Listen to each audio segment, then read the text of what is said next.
Hello, I'm Jorge Gestoso. Welcome from Nicosia, a densely populated African-American neighborhood in the outskirts of Washington, D.C. The recent killing in Ferguson, Missouri, of a young African-American, Michael Brown, in the hands of a white police has brought in the U.S. again the issue of racism. In order to put in perspective the subject, our guest today, writer and professor Jim Loewen. Jim Loewen, a warm welcome to the program. Pleased to be with you. Is there racism in the United States? Of course. I think there's racism in almost every society in the world, but certainly there is in the United States. And in the U.S., against whom? The key recipients of racism these days are black folks, that is, African Americans. Now, in the past, there was considerable racism against Jews at one point, against Chinese Americans in the West, and of course, always throughout our history against Native Americans or American Indians. At this point, I think it's mostly against black folks. Is the same racism against the different groups, or there are differences? Well, different. It came about because of different folks. I mean, by we I mean white people right now. When we came to this country, of course it was inhabited by Native Americans. A good way to rationalize taking it from them is racism.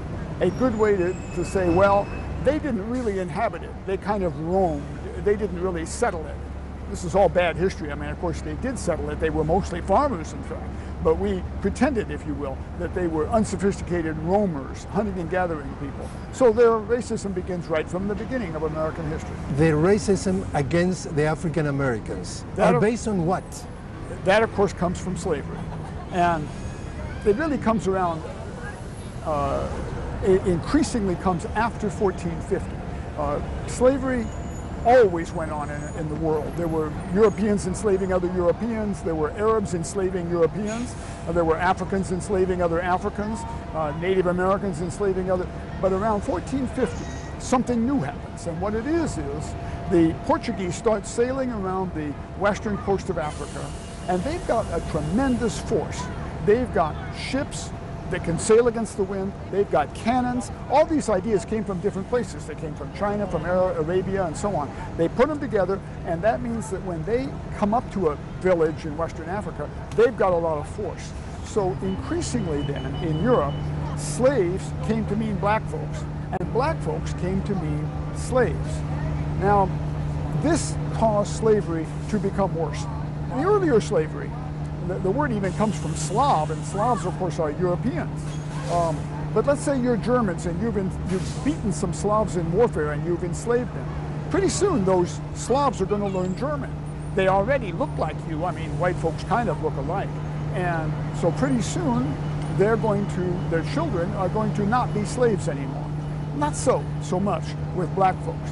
And so now we have the idea that these people are appropriate for slavery because there's a French philosopher, Montesquieu, put it very well. He said something like this: they must not be human, meaning fully human, else we cannot be Christian. Because we would never do that if they were fully human. So we have a whole theory arises that they are not fully human, they are inferior racially. So racism really comes about to rationalize slavery. There are different levels of racism in different parts of the country? Certainly. Within the United States today, yes. And it also expresses itself in different ways. Let's go back to slavery times. In slavery times, of course, the North pretty soon gets rid of slavery. It's a long story why, I won't go into that right now. But so the severe racism is concentrated in the South to rationalize slavery. In the North, around 1890, the North becomes complicit in racism, because what happens is the South begins to take away voting rights for black people. Mississippi starts it with its 1890 Constitution. The North does nothing. So pretty soon we find the North agreeing that black folks are inferior. And the way the North expresses its racism is primarily through sundown towns. Okay? Now, a sundown town, I actually wrote the book. Here is the book. That is your book, exactly. Yeah, Sundown Towns, A Hidden Dimension of American Racism. Until I wrote this, which was 2005, until it came out, nobody, including myself, knew the extent of sundown towns across the United States. And start by defining what you call a course. sundown. A sundown town is a town that for decades was, and some still are, all white on purpose. They get their name because some of them actually even had signs at their corporate limits. For example, Pekin, Illinois, a city of about 35,000, had a sign at the edge of town, "Nigger, don't let the sun go down on you" in Pekin. Same sign at Hawthorne, California. Same sign in Manitowoc, Wisconsin, a city of about 40,000. And how long ago that sort of signs? Those signs stayed up until about the early 1960s. So pretty recently. It was still recent. Now, you didn't have to have a sign to be a sundown town. Most sundown towns never put up a sign. A sundown town is simply defined as a place that kept out black folks, and where they couldn't be after dark, obviously. And even then, there were exceptions. Notably, they could, of course, be servants, live-in servants in white households, but they could not live on their own.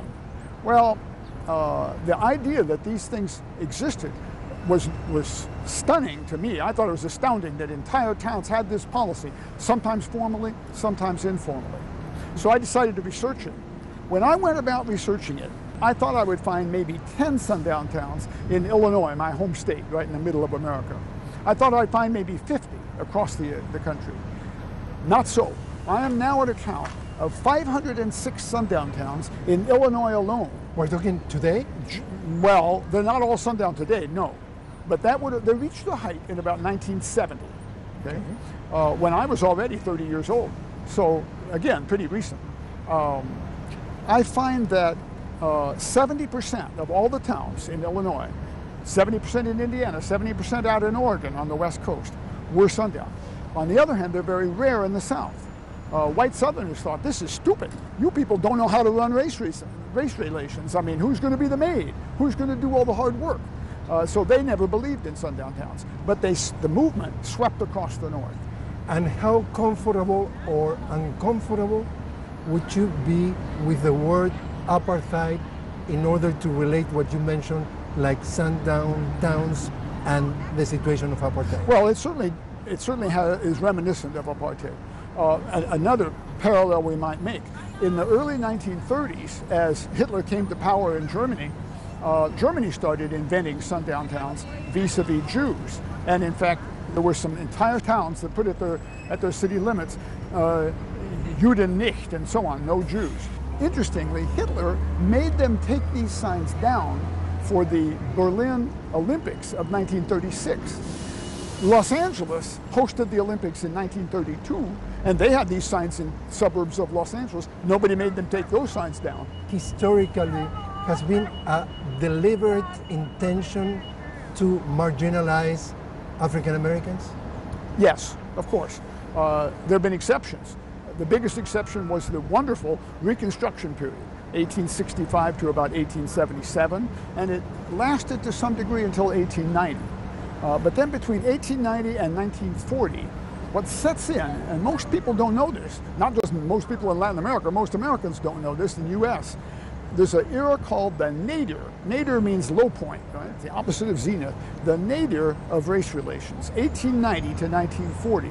This is the era when sundown towns sweep the country. This is the era when white folks become more racist in our thinking than in any other period in American history. In the US, African Americans have the same opportunities than whites? Of course not.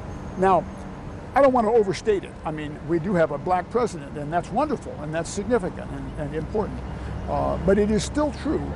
Well, I'll give you an example. When you fly around in an airplane in the United States, in front of you there is a catalog. It's called the Sky Mall catalog. It's in every plane. They pay the airlines or vice versa. I don't know how it works, but it is a catalog of catalogs. It is, at this point, the most widely distributed consumer catalog in America. It has about 200 to 300 pages. 300 pages when you get near Christmas, okay? It's got a doorbell that rings all over your house. It's got a trampoline you can jump on. It's got clothing. It's got all kinds of stuff. It doesn't have African Americans. Almost not one single model. The people wearing the clothing, the people pushing the doorbell, they are all white folks. They're not even Latinos. And how do I know they're not Latinos? Well, almost none of them are brunette. They're all blonde, just about. Now, this is terrible, I think. I mean, you can argue it's just one catalog. And there are catalogs that are much different. Like, for instance, certain clothing stores, that the United Colors of Benetton, for instance. But still, this is the most widely distributed catalog. And it implies not only that black folks don't need to be a model because you're not going to get hired, it also implies that they're kind of invisible. They don't push doorbells. They don't jump on trampolines. They don't. And so we all get used to an America that looks pretty white, whiter than it really is. Is there a vicious circle that because African Americans are poor, they don't study, and because they don't study, they're poor? Oh, and, wow. And is someone in the society trying to break that vicious circle? Let me say this, that is a very hot topic. A lot of African American folks, and with some social science backing, say that that's not very true. That in fact, many black folks, well, and it's certainly true, many black folks study like crazy and work hard in school. I nevertheless think that there is something of truth to that. There was a Nigerian-American anthropologist, a guy named John Ogbu, who did some very interesting work about this, and he showed, I think, that for three groups, those three groups being African Americans, Native Americans, and Mexican Americans, that those three groups are oppressed in ways that other groups are not. And so you actually see this happening. You see Jamaican Americans who moved to the United States as voluntary immigrants, as opposed to African Americans, who then do better in school than African Americans. So yes, I think there is some truth in what you said. And there's any real serious effort among the other members of the society to help the African Americans that are marginalized to get out? Oh yes, I think there's some good things happening. A couple of examples. First of all, we do have all kinds of black colleges, and white folks teach at them and work hard at that. I taught at a black college for 7 years in Mississippi myself. Second of all, we have these efforts like, for instance, it's called Central Park East, a whole community in New York City that is doing all kinds of things, not just school, but also social services and so on, to try to lift up all of the students, who are all black students, in this black part of New York City. And they're having remarkable success. So the problem is solvable, and I think in some places we are solving it. Today? Not here, I might add, not right here. We are in Anacostia, part of Washington, D.C., and the Washington, D.C. public schools, I don't think have been very well run, and they have a tremendous performance gap with white folks doing this well and black folks doing this well in all kinds of subjects. Now, the public schools are run by black folks in this town, but they're not run very well. So in this case, we need to do some work, right in the nation's capital. And at least we hear repeatedly that in terms of education, in the case of many schools, I'm not saying it's a general thing, the level of the schools in the black neighborhoods or the African American neighborhoods are the infrastructure in worse situation.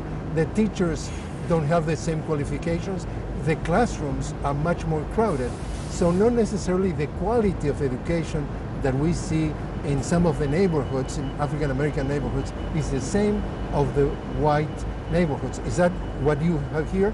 That happens, and it comes back to sundown towns, because what we find is that all too many cities, especially in the north, are ringed by sundown suburbs.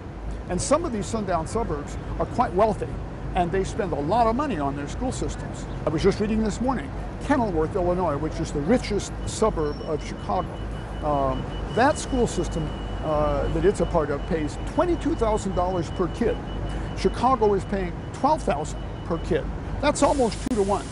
Now, almost all other countries in the Western world pay more to educate poor children than they pay to educate rich children, because they know that poor children need more help. But in the United States, we pay more to educate rich children who need less help, because we have local taxation, and the rich folks living in rich districts run richer, more expensive school systems. Today in the US, African Americans represent modern slavery? Not at all.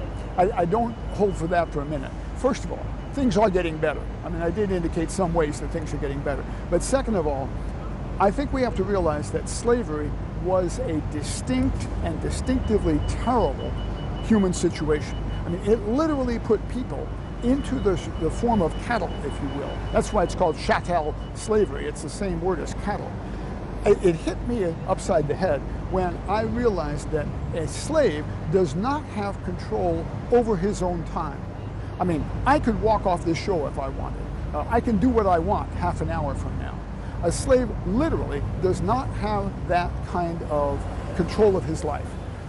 We cannot say that African Americans are in that situation today. Sure, you can be oppressed, but you're not in slavery. What is the stereotype of an average white American about the stereotype of an African American?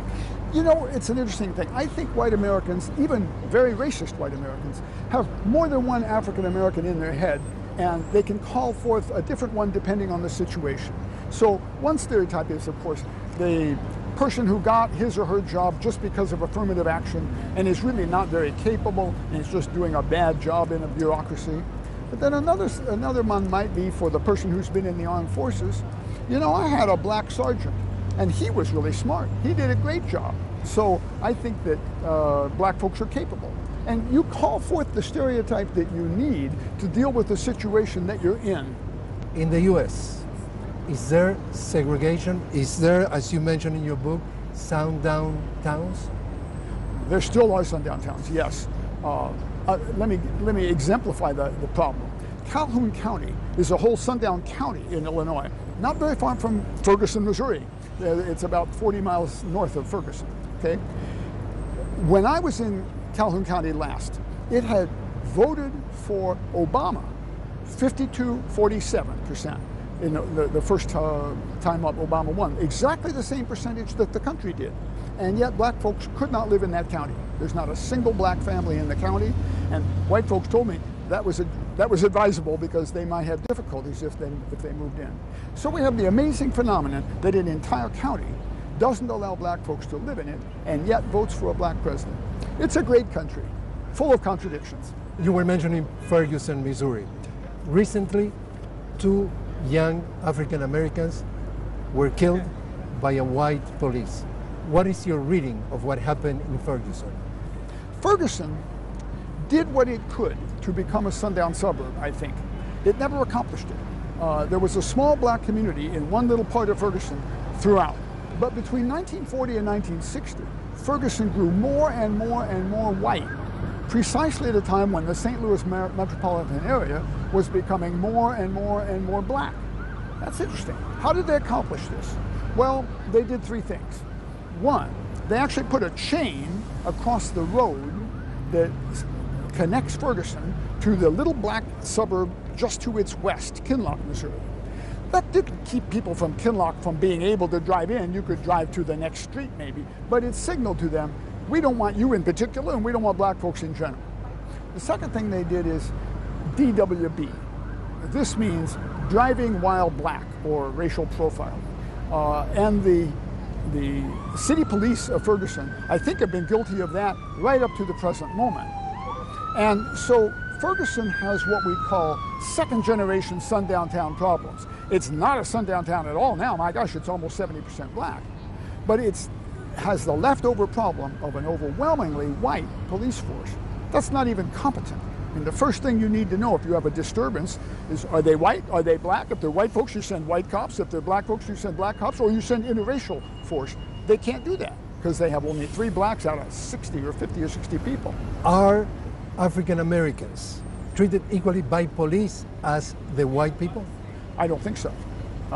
So there's profiling, there's racism? Of course, certainly.